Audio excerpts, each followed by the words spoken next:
The United States and China are hurtled towards an all-out trade war as Donald Trump prepares to unleash a new wave of tariffs now against dozens of partners. Now, sweeping 10% U.S. tariffs that took effect over the weekend triggered a dramatic market sell-off worldwide and sparked recession fears.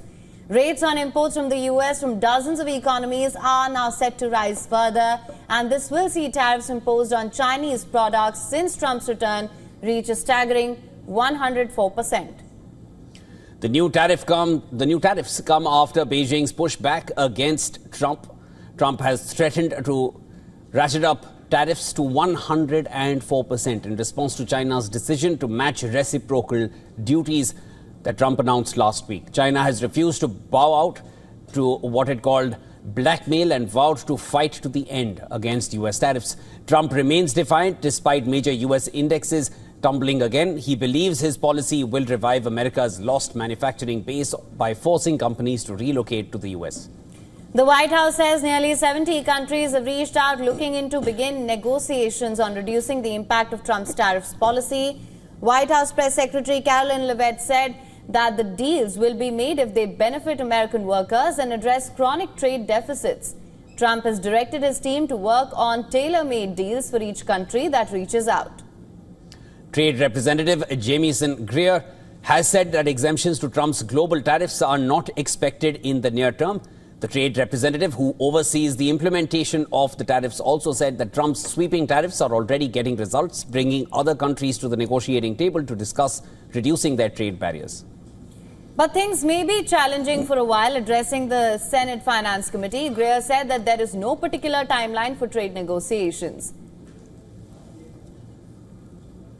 Senator, the president has been clear with me and with others that he does not intend to have exclusions and exemptions, especially given the nature of the action. If you have Swiss cheese in the action, it can undermine the overall point, which is to get rid of the deficit, achieve reciprocity. But foreign leaders and business executives are desperate for clarity on a generational overhaul of international trade. Brazil's president Lula da Silva has said that he is skeptical about Trump's actions and that Brazil needs to be balanced and make decisions based on its own reality.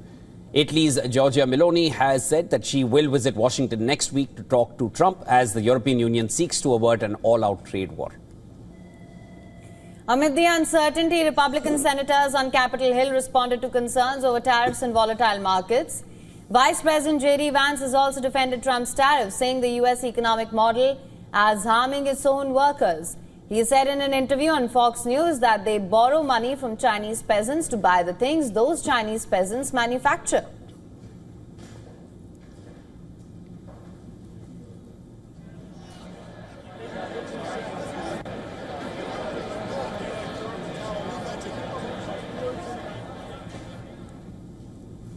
All right, for more on this, our correspondent Susan Tehrani has sent us this report from New York. Listen to this.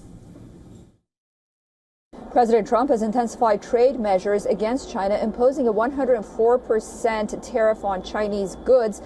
The escalation follows China's imposition of 34% retaliatory tariffs on American goods. The White House signals that these tariffs could prove to be a leverage in future negotiations, although the specifics are very unclear. And China is not blinking. The agriculture sector is experiencing significant repercussions due to these new trade policies, and farmers are concerned about the decreased demand on the one hand for American agriculture products and also the increased cost of imported equipment parts for their work. The American Farmers Bureau Federation highlighted that over 20% of farm income comes from exports right now, and retaliatory tariffs make U.S. products more expensive globally, threatening not only short-term competitiveness, but also long-term market shares. Now, the Trump administration maintains that everyone should keep calm, as 70 countries so far has reached out to make deals regarding these tariffs. Susan Tehrani reporting from New York for WION World This Way.